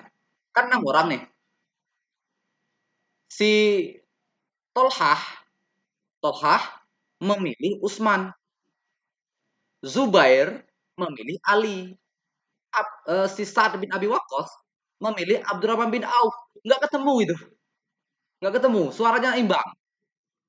Nah, tapi Sa'ad bin Abi Waqqas dia bilang bukan Sa'ad bin Waqqas, Abdurrahman bin Auf ya. Abdurrahman bin Auf dia memilih Sa'ad bin Abi Waqqas kebalik ya. Saya tadi bilangnya Abdurrahman bin Auf memilih Sa'ad bin Abi Waqqas memilih Abdurrahman bin Auf. Nah, saya ulangi. Talhah memilih Utsman, Zubair memilih Ali, kemudian si Abdurrahman bin Auf memilih Sa'ad bin Abi Waqqas. Tunggu dulu. Uh, oh, enggak, maaf. Balik ya. Sa'ad bin Abi Waqqas yang memilih Abdurrahman bin Auf. Kenapa? Karena si Abdurrahman bin Auf ini si Sa'ad bin Waqqas ini ketika di masa Umar bin Khattab dia pernah menjadi pemimpin pasukan perang melawan negeri Persia. Jadi kalau Raja Najasyi itu kalah takluk itu karena Sa'ad bin Abi Waqqas. Sebenarnya dia berpotensi untuk menjadi khalifah nih karena dia udah punya pengalaman menaklukkan Raja Persia. Nah, tapi Sa'ad bin Abi Waqqas dia nggak mau jadi pemimpin, lalu dia segera memilih Abdurrahman bin Auf. Nah, uniknya lagi Abdurrahman bin Auf ini nggak mau juga jadi pemimpin. Nah, jadi dia bilang saya punya suara nih. Saya punya 2 suara nih karena Sa'ad bin Waqqas memilih saya, berarti suara saya udah 2 nih harusnya. Tapi saya nggak mau jadi pemimpin. Saya mau survei dulu ke masyarakat. Saya memilih siapa. Yang udah punya suara lah Ali sama Utsman. Maka Abdurrahman bin Auf pun eh, pergi ke perkampungan ya, ke rumah-rumah warga. Dia nanya survei gimana menurut kalian Utsman itu gimana, Ali itu gimana. Nah, ternyata Abdurrahman bin Auf pun sudah mendapatkan hasil surveinya. Nah, ini menarik nih, disurvei dulu, nggak langsung aja milih seorang pemimpin, ya, disurvei dulu. Setelah itu barulah dia kumpul lagi setelah 3 hari syuro, maka di hari keempat terputuslah yang menjadi pemimpin setelah Umar bin Khattab syahid adalah Utsman bin Affan. Nah, maka kata kata si Abdurrahman bin Auf, wahai engkau Utsman, engkau lah yang menjadi pemimpin. Ali, engkau masih muda, engkau masih punya harapan untuk bisa jadi pemimpin nantinya. Meskipun Ali dan Utsman itu nggak terlalu kepengen dengan pemimpinan itu, karena menurut Islam itu sama saja. Mau jadi pemimpin, mau jadi anggota itu sama saja sebenarnya. Ya, maka Utsman bin Affan pun jadi pemimpin dan di masa Utsman bin Affan itu sangat makmur sekali. Ya, Kalau di sini sampai-sampai penulis menyebutkan ketika khilafah atau khalifah dipegang sama Utsman bin Affan, dia itu membuka Armenia. Armenia itu kalau di peta di atasnya negeri Syam, ya di atasnya Palestina itu Armenia. Nah, kayak udah mulai menyebar dan di masa Utsman ini pasukan muslimin tuh udah punya armada angkatan laut ya. Jadi udah bisa perang dengan laut. Di masa Abu Bakar belum ada, di masa Rasulullah belum ada, di masa Umar juga belum ada. Nah, di masa Utsmanillah baru ada pasukan yang pakai kapal berangkatnya perang dan itu mereka nanti akan menaklukkan Siprus ya, Siprus. Kemudian juga nanti merambat sampai ke Afrika, kemudian juga merambat ke sampai ke itu tadi Armenia, Kaukas ya, Khurasan dan seterusnya nanti. Nah, kemudian di masa Utsman bin Affan, ini Hasan Al Basri mengatakan dia menyebutkan bahwasanya dia telah menceritakan kemakmuran dan kenyamanan hidup yang dianyam oleh masyarakat pada zaman Utsman bin Affan. Ya, rakyat itu dinaungi oleh ketenangan dan ketentraman. Jadi masyarakat itu tenang, tentram, nggak ada yang mencuri, gitu, nyaman betul gitu. Itu kita bayangkan kondisi seperti itu. Kemudian alasan berkata, aku melihat penyeru Utsman bin Affan. Jadi Utsman bin Affan itu punya kayak yang bertugas untuk memberitahu, menginformasikan kepada masyarakat. Dia mengatakan, wahai manusia, berkumpullah, ambil hak-hak kalian. Nah, maka orang-orang pun datang kepadanya dan mengambil harta yang dibagikan sama Utsman itu dengan cuma-cuma itu diambil rame-rame mereka berkumpul mengambil harta-harta itu. Oh, banyak berlimpah-limpah hartanya. Pasukan perangnya juga makmur ya, masyarakatnya juga makmur, banyak harta yang mereka dapatkan. Nah, ambillah rezeki-rezeki kalian, diambil. Maka mereka pun datang mengambilnya dengan berbondong-bondong. Nah, kemudian bahkan dia mengatakan Utsman bin Affan pun juga memikirkan bagaimana warganya itu mendapatkan pakaian yang layak. Maka dia mengatakan dia mendengar bagaimana penyuruh Utsman bin Affan itu mengatakan berkumpullah kalian untuk mengambil pakaian kalian sampai pakaiannya pun dipikirkan oleh Utsman bin Affan. Warga-warganya dapat pakaian baru dari khalifah. Woi, ini luar biasa kan? Nah, gitu. Bahkan juga termasuk bahan pokok nih, ambil nih madu, mentega, ambil untuk kalian semua nih, diambil. Maka senang mereka. Dan itu terjadi adalah di masa 6 tahun awal. Jadi Utsman itu 12 tahun ya. Ya, 12 tahun. Nah, akhirnya eh, senanglah kaum-kaum muslimin pada waktu itu. Di masa Utsman bin Affan ada juga yang menarik yaitu eh, si Huzaifah bin Yaman ya. Huzaifah bin Yaman ini kalau teman-teman pernah mendengar sejarah tentang perang Khandaq ya. Huzaifah bin Yaman ini orang yang diamanahkan Rasulullah untuk memata-matai pasukan Khandaq. Jadi dia mengatakan Huzaifah bin Yaman dia tuh ikut perang bersama orang-orang negeri Syam ya. Dia ikut perang melawan orang Syam di masa Utsman bin Affan dan juga Umar bin Khattab. Nah, dan juga orang-orang Irak untuk membuka Armenia yang tadi ya. Nah, Huzaifah tuh kaget karena apa? Karena beda cara baca Al-Qur'an itu. Karena pada waktu itu apa namanya? Mereka tuh mengagung-agungkan daerahnya masing-masing. Kayak kalau sekarang yang muncul itu apa namanya? Ada nggak cocok lagi dengan bahasa Arab yang asli gitu. Udah agak ke daerah-daerahan itu kiraatnya, cara bacanya. Maka Huzaifah berkata kepada Utsman setelah pulang pulang dari perang tadi, "Wahai Amirul Mukminin, selamatkanlah umat ini sebelum mereka berselisih dengan Al-Qur'an seperti orang Yahudi dan Nasrani." Maka pada waktu itu Utsman pun mengirim orang kepada Hafsah, Hafsah binti Umar, anaknya Umar bin Khattab yang memegang eh, mushaf yang telah disusun di masa Abu Bakar itu, maka sampaikanlah pesan kepada Hafsah. Nah, kirimkanlah mushaf kepada kami akan menyalinnya pada mushaf kemudian mengembalikan kepadamu. Jadi intinya apa namanya yang kira-kira berbeda itu dihabiskan semuanya, dihilangkan semuanya karena itu udah nggak cocok, karena nggak cocok dengan bahasa Arab. Nah, maka Utsman bin Affan pun mengutus si Zaid bin Sabit untuk menjadi ketua panitia menyusun Al-Qur'an itu dengan sesuai dengan qiraatnya orang Arab, ya. Nah, setelah dikumpulkan Al-Qur'annya ya dengan dituliskan dengan pakai harokat dan sebagainya gitu ya. Pokoknya sesuai dengan bahasa Arab yang sebenarnya. Lalu Utsman bin Affan membuat sebuah kebijakan yang mengagetkan yaitu semua Al-Qur'an yang tersebar di berbagai daerah kaum muslimin selain Mushaf Utsmani ini, nah, ya Kan kita kan sering dengar tuh Mushaf Utsmani, itu dia. Mushaf yang ditulis di masa Utsman bin Affan. Semua Al-Quran yang tidak sesuai dengan Mushaf Utsman ini, maka harus dibakar semuanya. Di situ terjadi pertentangan nih. Ada sahabat yang mengatakan, "Wah, lantang sekali kok Utsman bin Affan ini membakar Al-Quran itu." Tapi ini untuk keselamatan. Kenapa? Karena udah beda-beda kiraatnya. Nah, maka Mushaf Utsman ini ditulis sebanyak 7 rangkap dan itu diberikan kepada daerah-daerah yang kaum muslimin menguasai daerah sana. Nah, di mana saja daerahnya saya ingat-ingat dulu di pokoknya ada 7 daerah itu ya. Ada misalnya ada Madinah, ada Mekah, ada negeri Syam, ada Kufah, Basrah, kemudian juga Mesir, ada juga Yaman. Nah, itu 7 tadi ya. Sebarkan itu dan Al-Quran yang sudah pernah ada dibakar semuanya. Nah, jadi kembali lagi orang dialek itu dialek bahasa Arab. Nah, begitu di masa Utsman bin Affan beliau mengumpulkan Al-Quran.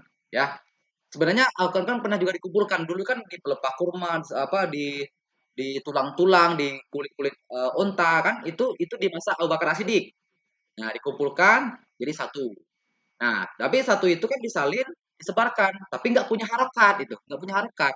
Sehingga orang-orang di misalnya orang Turki ngomongnya dialeknya agak beda. Ya, sama kayak gini ya. Kalau Inggris kan ada Inggris British kan, Inggris beneran. Nah, beda seperti itu. Nanti kalau lama kelamaan, kalau nggak ada patokannya, bakal berubah tuh dialeknya itu. Nah, makanya dibuatlah harokat oleh di masa Utsman bin Affan sehingga itu dikenal dengan Mushaf Utsmani. Kemudian eh Utsman bin Affan ketika beliau memimpin begitu adil, bahkan termasuk ada seorang dekat dengan dia, ya, dia adalah saudara seibunya yaitu Al Walid bin Uqbah. Dia ketahuan ketahuan sih diduga meminum minuman keras. Pada waktu itu dia seorang pemimpin ini. Dia dia seorang pemimpin tapi minum-minum keras itu. Dan ketahuannya lah ketika dia kan kan seorang pemimpin kan jadi imam sholat tuh. Nah, ketahuannya ketika dia imam sholat yang dibacanya tuh nggak jelas itu. Dan bau mulutnya itu juga bau arak. Nah, akhirnya apa? Dia dipecat sama Utsman bin Affan. Padahal itu adalah saudara seibu dia. Nah, tapi karena Utsman tegas, maka dipecat si Al-Walid bin Uqbah itu. Nah, sekarang kita masuk fase-fase di mana fitnah mulai bermunculan. Nah, ya, ini kayaknya seru nih. Jadi, Utsman bin Affan ini karena wilayah yang semakin luas berkembang, semakin luas. Nah, tentu adalah orang-orang para netizen yang nggak menyukai itu. Dan yang memulainya itu adalah yang bernama Abdullah bin Sabah. Ya, Abdullah bin Sabah ini dia kayak orang Khawarij gitu ya, yang membuat Khawarij itu dia membuat sebuah opini, mengembangkan sebuah opini bahwasanya sebenarnya yang menjadi pemimpin itu, yang menjadi khalifah itu bukan Utsman. Bahkan termasuk bukan juga Abu Bakar, bukan juga Umar, tapi setelah Rasulullah itu wafat, harusnya itu Ali lah yang menjadi eh, pemimpin. Ya, mereka menjabarkan itu.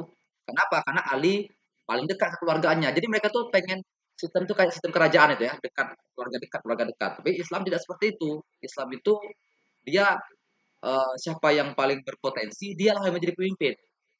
Nah, maka digembar apa berita itu digembar-gemburkan hingga ke daerah-daerah yang agak jauh dari pusat ibu kota. Nah, pada itu mulai itu dari Mesir dulu. Di Mesir pada waktu itu disampaikan berita itu. Beberapa orang ada yang masuk, ada yang terpengaruh. Ya, sesungguhnya sebenarnya karena apa dalil mereka? Jadi ini, jadi Rasulullah SAW itu kan pernah mau berangkat perang.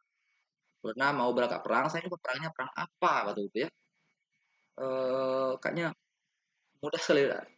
Jadi Rasulullah itu pernah mau berangkat perang. Nah, sementara Ali bin Abi Thalib ini nggak diizinkan Rasulullah untuk ikut perang karena harus menunggu di Madinah karena dia dia yang bertanggung jawab nanti mana tahu ada orang serangan datang dari Madinah, maka dia menyuruh Ali bin Abi Thalib ditinggal. Nah, Rasulullah itu menyampaikan kata-kata seperti ini, wahai wahai Ali, tinggallah engkau di Madinah ini. Tapi Ali kan orang yang jago bertanding, hebat berperang itu kan. Maka dia tuh pengen ikut berjihad juga itu. Dia pengen dapat pahala yang banyak. Maka apa kata Rasulullah? Wahai Ali, tidakkah engkau ingin layaknya Harun yang ditinggalkan oleh Musa? Ah, gitu.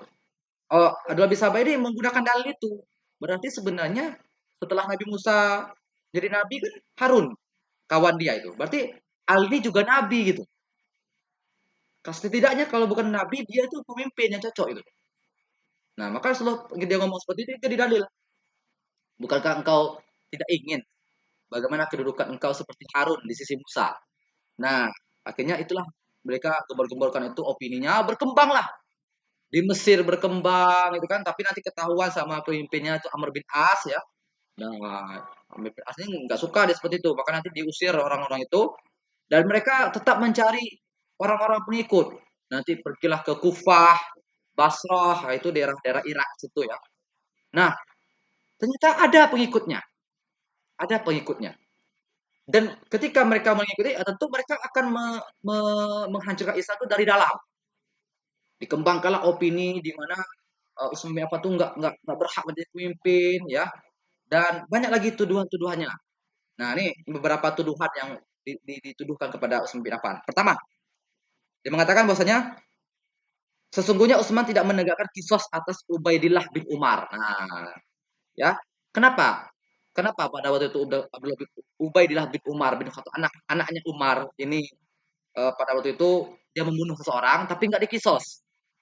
Nah, pertanyaan kenapa Ubaidillah bin membunuh orang itu? Jadi orang itu adalah anak dari Abu Lu'lu'ah. Siapakah Abu Lu'lu'ah? Abu Lu'lu'ah adalah orang yang membunuh Umar bin Khattab, yang menusuk Umar bin Khattab ketika dia sedang menjadi imam sholat. Maka kan emosi para para kaum muslimin itu kan meluap-luap itu. Apalagi anaknya Umar bin Khattab sehingga dia karena Abu Lu'lu'ah itu dihadang sama kaum muslimin, enggak usah dibunuh, enggak usah bunuh, enggak usah bunuh. Nah, itu tapi Ubaidillah bin Umar dia malah menuju kepada anaknya Abu Lu'lu'ah lalu dibunuh. Dalam Islam ketika nyawa hilang maka harus balasan juga nyawa. Jadi kisos itu. Nah, apakah pada waktu itu Utsman bin Affan tidak mengkisos Ubaidah bin Umar. Nah, seperti itu.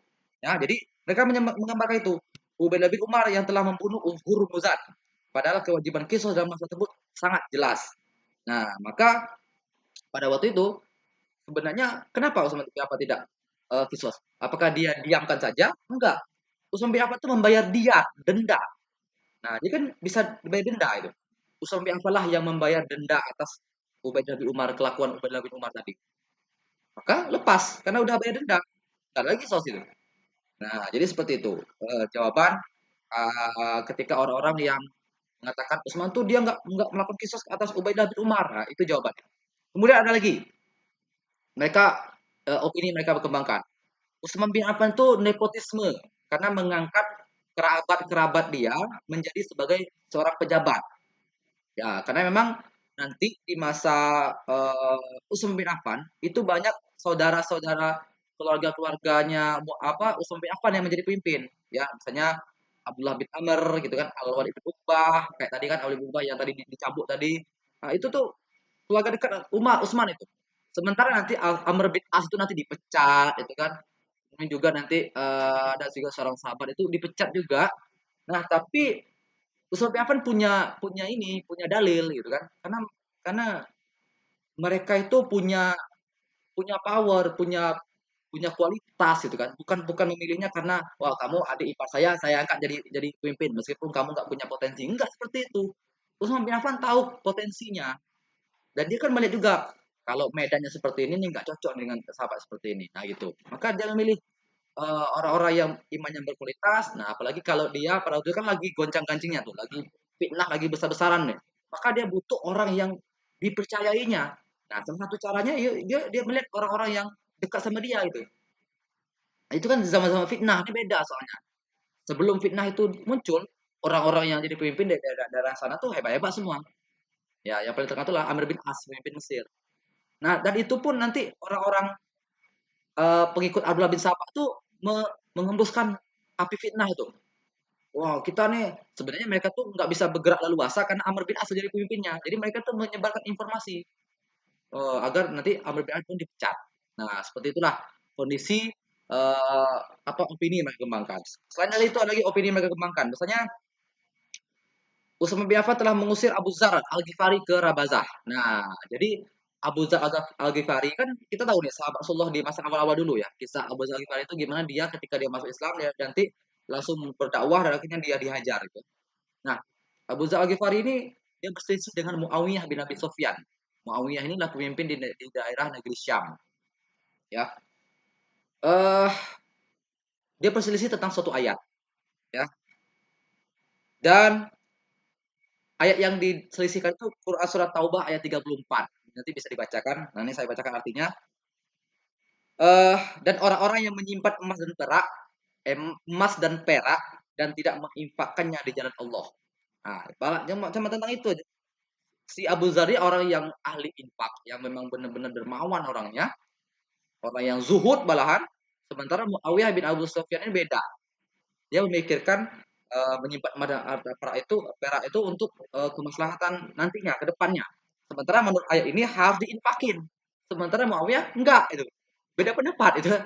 Nah, akhirnya nanti Abu Zar dipanggil ke Madinah bertemu sama Utsman bin Affan lalu berdialoglah mereka dan nanti Abu Zar pun bukan diusir bahasanya.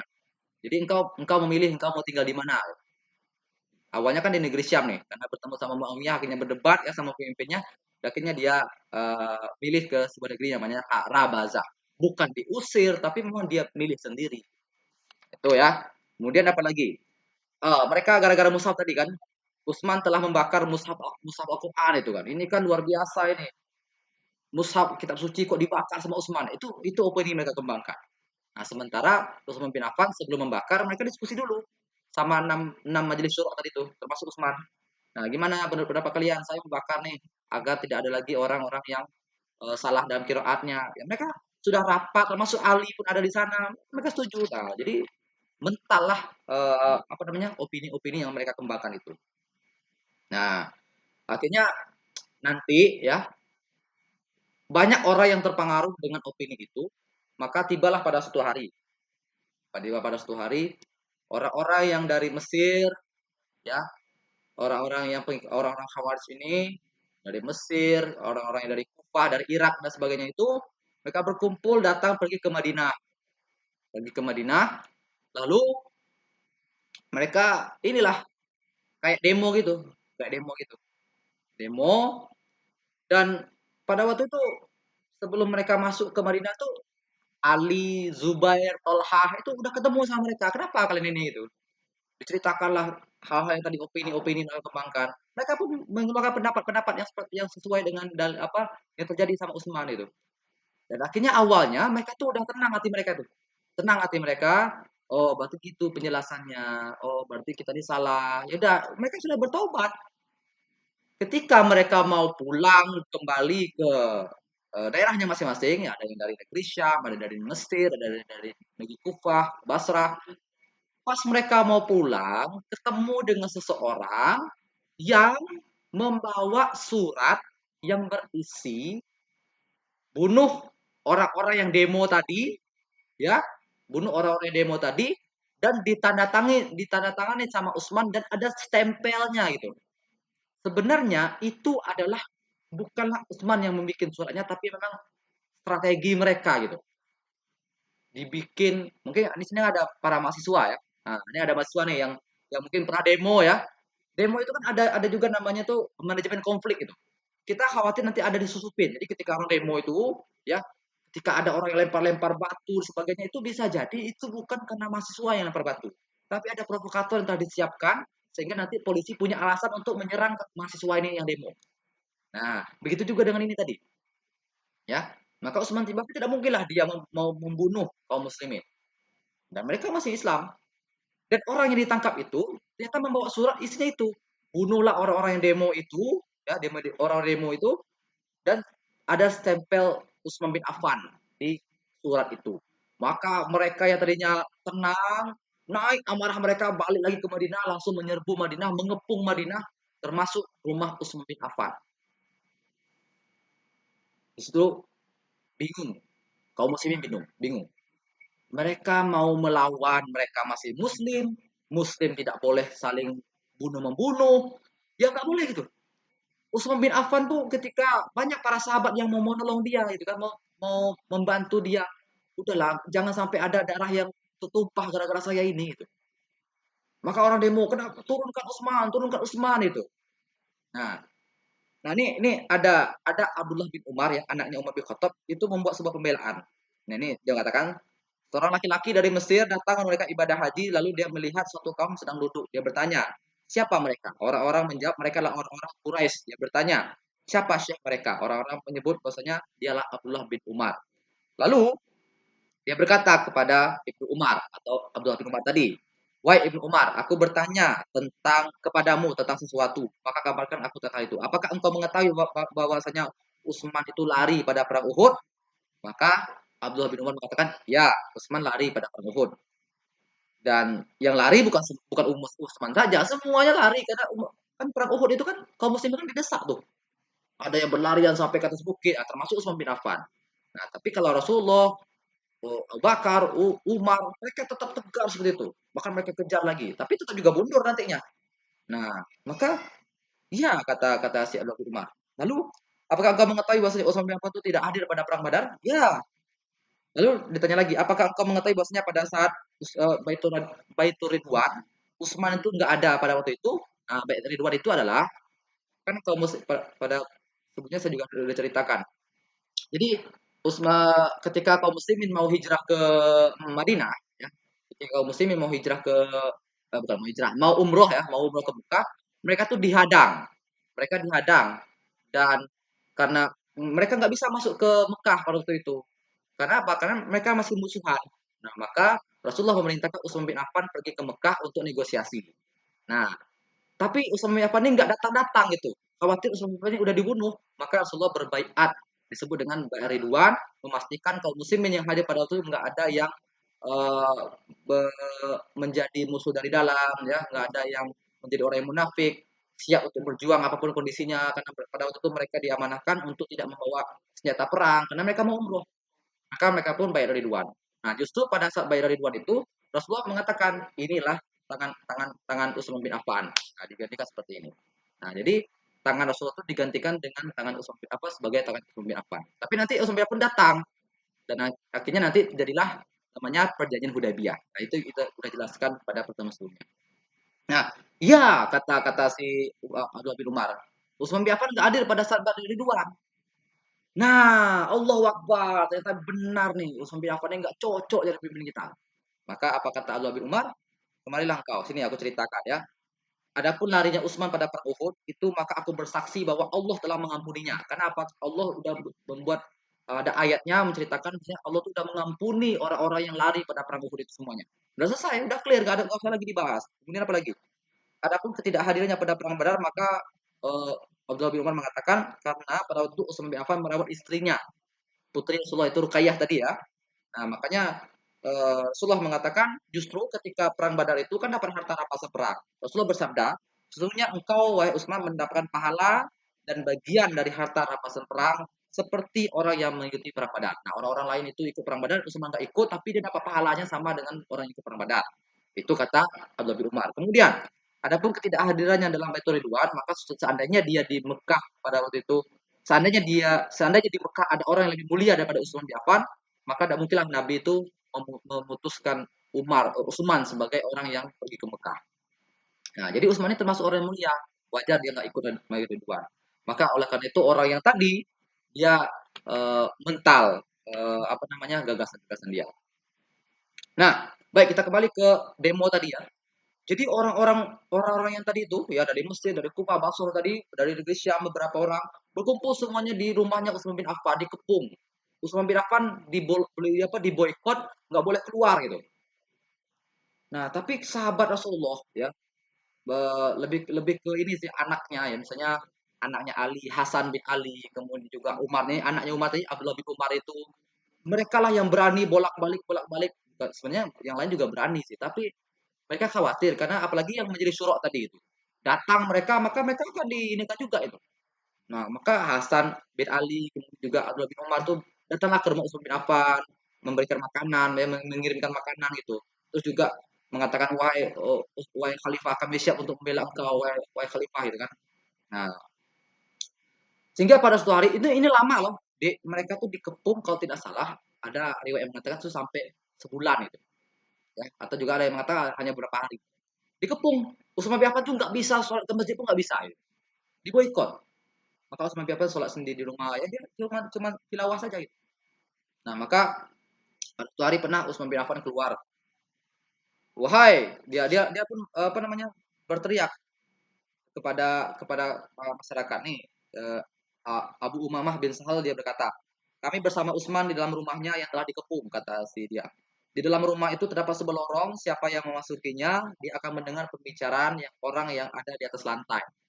Nah, Utsman bin Affan memasukinya lalu keluar kepada kami dengan rona wajah yang telah berubah. Ya, dia berkata, mereka mengancam hendak membunuhku, kata Utsman bin Affan. Maka kami berkata kepada para sahabat tadi berkata, semoga Allah melindungimu dari mereka, wahai Amirul Mukminin. Lalu Utsman berkata, mengapa mereka tuh hendak membunuhku? Aku itu telah mendengar Rasulullah itu bersabda, darah seorang Muslim itu tidak halal kecuali dengan satu dari tiga alasan. Nah ini tiga alasan nih, oh kita boleh membunuh orang. Pertama, kekufuran setelah Islam, kafir setelah dia Islam, artinya murtad. Yang kedua, zina setelah pernikahan. Yang ketiga, membunuh jiwa tanpa alasan yang benar. Itu alasan kenapa dia boleh dibunuh, halal untuk dibunuh. Apa kata Utsman? Demi Allah, aku gak pernah berzina sama sekali. Baik pada masa jahiliyah maupun pada masa Islam. Aku juga tidak ingin menggantikan agamaku ini sejak Allah telah memberikanku hidayah kepada diriku ini.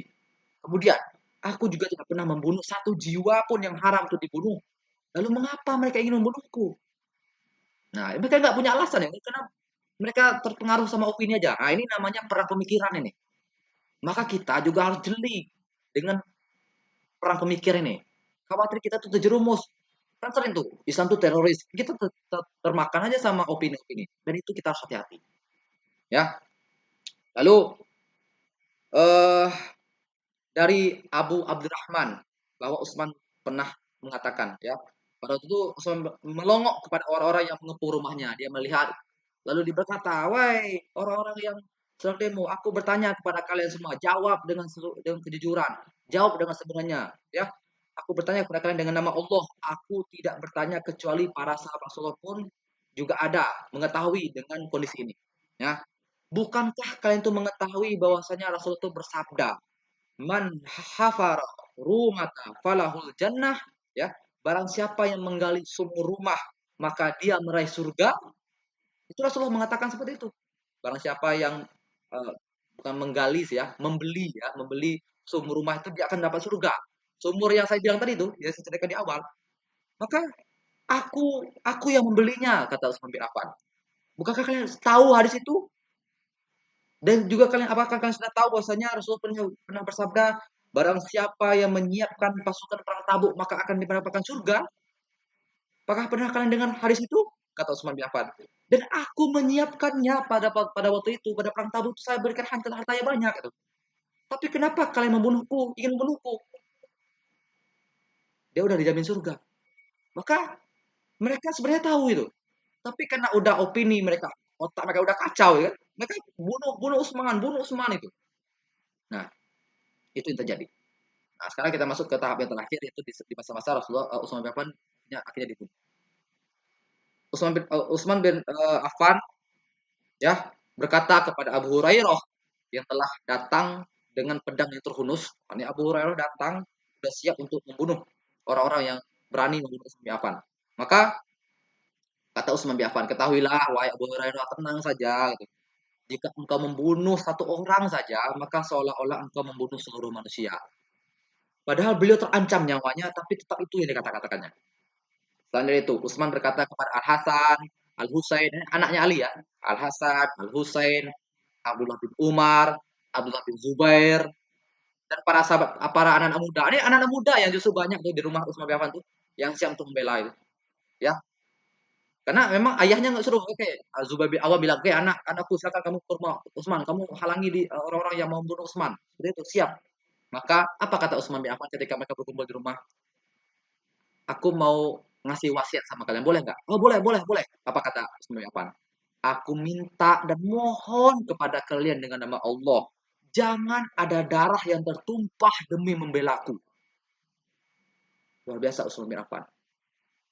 Kalau kita mungkin, wah, tank datang, tentara datang, polisi datang, siap untuk membunuh para mahasiswa, ya.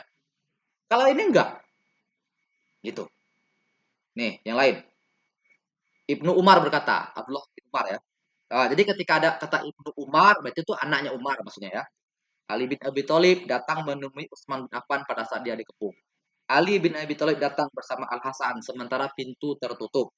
Ali bin Abi Thalib berkata kepada Hasan, masuklah kepada Amirul Mukminin, sampaikan salamku dan katakan kepadanya, kami datang untuk membelamu wahai Utsman. Perintahkan kami sesukamu wahai Utsman, apapun yang kau perintahkan kami siap. Al Hasan kemudian masuk bertemu dengan Utsman menceritakan hal itu, lalu dia keluar lagi, lalu dia berkata kepada Ali ayahnya, wahai ayah, sesungguhnya Amirul Mukminin menyampaikan salam kepadamu dan dia berkata kepadamu, aku tidak memerlukan perang dan pertumpahan darah. Ibnu Umar berkata, maka Ali bin Abi Thalib melepaskan surban hitam dan melemparkannya di depan pintu dan dia langsung mengucapkan sebuah ayat yang artinya yang demikian itu agar dia mengetahui bahwa aku benar-benar tidak mengkhianatinya ketika dia atau tidak ada di rumah dan bahwa Allah tidak meridoi tipu daya orang-orang yang berkhianat. Nah, inilah mengesankan sekali. Dan lalu uh, ada lagi riwayat yang lain dari Aisyah ya. Aisyah radhiyallahu anha yang berkata, Rasulullah itu pernah bersabda, "Wahai Utsman, sesungguhnya Allah telah memakaikan sebuah baju kepadamu. Jika orang-orang munafik ingin menanggalkan bajunya darimu, jangan engkau menanggalkannya hingga engkau bertemu denganku." Padahal Utsman bin Affan kan Utsman bin Affan masih hidup, Rasulullah masih hidup, tapi Rasulullah ngomong seperti itu. Apa sih maksudnya? Wahai Utsman, Allah itu udah memakaikan sebuah pakaian untuk kamu. Jangan biarkan orang-orang munafik menanggalkan pakaian itu darimu. Berarti pakaian yang dimaksud adalah jabatan. Dan Rasulullah mengatakan, jika orang-orang munafik ingin menanggalkan, berarti orang-orang di luar itu salah. Orang munafik. Nah, dan itu menjadi para sahabat-sahabat tuh langsung merenung-renung. Wah, berarti ini maksud hadis Rasulullah pada waktu itu. Berarti ini maksudnya. Nah, itu. Nah, bahkan Rasulullah mengatakan, eh, apa namanya? Banyak lagi hadis yang lain yang menceritakan contohnya lagi nih dari Nafi dari Ibnu Umar bahwasanya Utsman menyampaikan hadis pada manusia. Dia berkata, aku bermimpi bertemu dengan Nabi. Nah, bersabda, wahai Utsman, berbukalah bersamaku. Maka hari itu Utsman puasa dan hari itu pula dia terbunuh. Nah, jadi nanti ya, sampai apa tuh?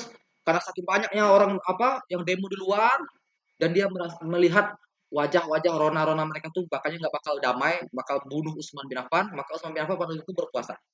Dan ketika beliau berpuasa itu, beliau sempat tertidur dan di tidurnya itu dia bermimpi, bermimpi bahwasanya dia bertemu dengan Rasulullah.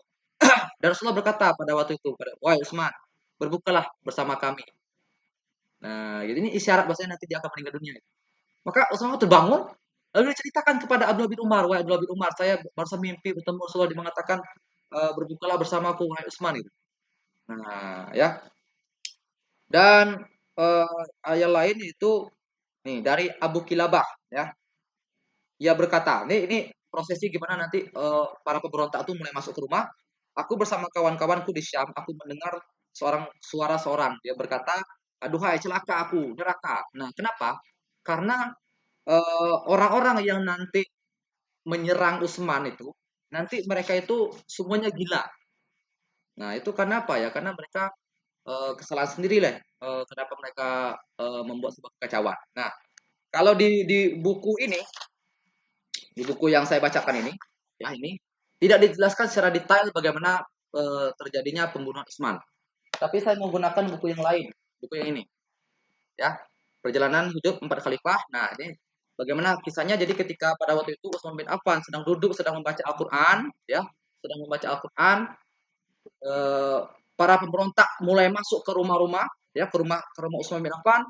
Di situ ada istrinya, ya, di situ ada istrinya yang ada di rumah juga. Maka orang-orang itu berusaha untuk membunuh istrinya. Nah, maka nanti Utsman bin Affan membantu istrinya dan nanti jari-jarinya tuh putus. Utsman bin Affan tuh jarinya putus, ada juga tangannya yang terputus. Maka Utsman bin Affan mengatakan, "Kenapa engkau memotong tangan yang ini adalah penulis pertama? Wahyu aku apa wahyu yang turun itu dialah yang termasuk penulisnya Utsman bin Affan itu." Maka dia pun tangan diputus, kemudian ada lagi seseorang yang datang memukul Utsman bin Affan di kepalanya, langsung berdarah kepala Utsman bin Affan, dan akhirnya ditusuk-tusuk sama orang itu sampai sadis betul, luar biasa, sadis betul. Dan pukulan apa? Ketika tangannya terputus tadi, kan dia kan sedang baca Quran itu, sedang baca tilawah itu, sedang membacakan Al-Quran, maka darahnya itu nanti menetes di sebuah ayat yang begitu apa ya, sesuai dengan kondisi pada saat itu. Saya lupa ayatnya yang dibacakan nih. Kalau saya buka lagi agak lama kok nyarinya. Eh Nah, nggak ada ya. Nanti saya cek lagi. Nah, gitu. Jadi ketika tangan terputus, jatuhlah darahnya itu ke mushaf Al-Quran. Disitulah mereka tusuk-tusuk Utsman bin Affan akhirnya meninggal dunia dengan kondisi yang sangat parah sekali. Dan mereka bahagia gitu. Nauzubillah min zalik. Bahagia mereka. Dan tidak hanya itu, ketika Utsman meninggal dunia, Madinah itu dikuasai sama mereka. Dikuasai sama mereka.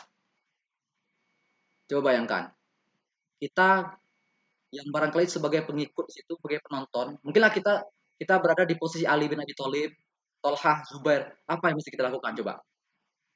Mau membunuh mereka nggak diizinkan, nggak boleh.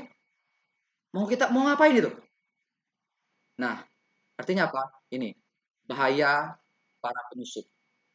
Akhirnya apa? Utsman bin Affan pun meninggal dunia, dan meninggal dunianya pun nggak boleh ada yang menjenguknya, nggak boleh ada yang menyolatinya, nggak boleh yang menyolatinya tapi sedikit saja gitu, hanya boleh gitu aja, itu disuruh pergi. Sama kayak orang penyakit corona gitulah. Umar bin Khattab, Abu Bakar As-Siddiq wafat dimakamkan di sebelah Rasulullah. Barangkali ketika Utsman bin Affan kalau kondisinya wafatnya mungkin tidak sesadis itu, ya mungkin dia dimakamkan di sebelah Umar atau Utsman, tapi apa di sebelah Umar atau Abu Bakar, tapi tidak. Utsman tidak boleh dimakamkan di daerah sini, dioper ke jauh-jauh gitu. Luar biasa Utsman bin Affan. Nah, maka inilah mulai di mana kaum muslimin pecah, nggak tahu lagi mau berpihak pada siapa, ya. Dan orang-orang yang tadi menuntut Ali bin Abi Thalib sebagai seorang khalifah. Ali nggak mau, ini kacau, yang milihnya siapa itu? Oh, tapi mereka pengen juga Ali yang jadi pemimpin itu kan. Nah, ini kacau nih, Ali nggak mau, dia nggak mau, dia baru aja dia melihat bagaimana Utsman itu dibunuh. Nah, jadi kaum muslimin yang lainnya juga agak bingung nih. Jadi ya selain Ali siapa lagi yang kita percayai gitu? Pemberontak juga suka sama Ali. Tapi mereka khawatir nanti pemberontak itu justru memanfaatkan Ali bin Abi Thalib. Kacau lagi pikirannya. Coba kalau kalian di posisi itu bingung mau gimana gitu. Tapi nantinya Ali bin Abi Thalib karena dipaksa udah, para sahabat Rasulullah pun juga mengatakan pada Ali, udah ambil saja. Mana tahu dengan engkau menjadi pemimpin nanti engkau bisa melunakkan hati mereka, engkau bisa membuat mereka jadi sadar, mereka bertaubat dan sebagainya. Dan akhirnya apa? Nanti Ali bin Abi Thalib pun mengambil amanah sebagai seorang khalifah. Selesailah masa Utsman bin Affan, dan insya Allah dua pekan berikutnya kita akan ceritakan bagaimana di masa Ali. Dan di masa Ali pun dahsyat lagi fitnahnya. Kenapa? Nanti kan ada 6 sahabat yang dijamin masuk surga ya. Majelis Syuroknya itu nanti punya punya pengikut sendiri. Tolhah, Zubair, termasuk istri Rasulullah Aisyah, nanti akan perang dengan Ali bin Abi Thalib. Waduh, kacau betul. Ali bin Abi Thalib nanti akan perang lagi melawan Muawiyah bin Abu Sufyan, yang Muawiyah inilah sekretaris Rasulullah ya. Apa nama yang menulis wahyu, termasuk penulis wahyu. Ali bin Abi Thalib ini adalah menantu Rasulullah ya, termasuk sepupu Rasul. Perang antara Muawiyah, namanya perang Siffin nanti. Ada juga perang Jamal antara Aisyah sama Zubair melawan Ali bin Abi Thalib. Wih, kacau. Pokoknya kita tuh bingung mau mihak sama siapa coba. Mau mihak sama Ali. Lah, istri Rasulullah aja di pihak mereka. Mau mihak sama Aisyah. Lah, Ali bin Abi Thalib adalah pemimpin yang sah. Nah, ini kita bingung nih. Ada lagi perang antara Ali sama Muawiyah. Kita memihak sama Ali. Lah Muawiyah punya dalil juga. Muawiyah kita memihak sama Muawiyah. Ali punya dalil yang tepat. Kacau. Nah, tapi insya Allah kita akan bahas di 2 pekan berikutnya ya. Maka barangkali ini saja yang bisa kita ceritakan tentang isu bin Affan. Pelajaran yang bisa kita ambil adalah kita harus hati-hati dengan yang namanya perang pemikiran dan kita harus cerdas dalam menanggapi isu-isu yang membuat Islam jadi terpojok ya. Terima kasih. Akhiri dengan mengucapkan lafaz hamdalah. Alhamdulillahirabbil alamin. Istighfar, astagfirullahaladzim, astagfirullahaladzim, astagfirullahaladzim, tawakal fil majlis, subhanakallahumma wa bihamdika, asyhadu an la ilaha illa anta, astaghfiruka wa atubu ilaik ya. Terima kasih. Bila taufiq wal hidayah. Wassalamualaikum warahmatullahi wabarakatuh. Oke, ya sekarang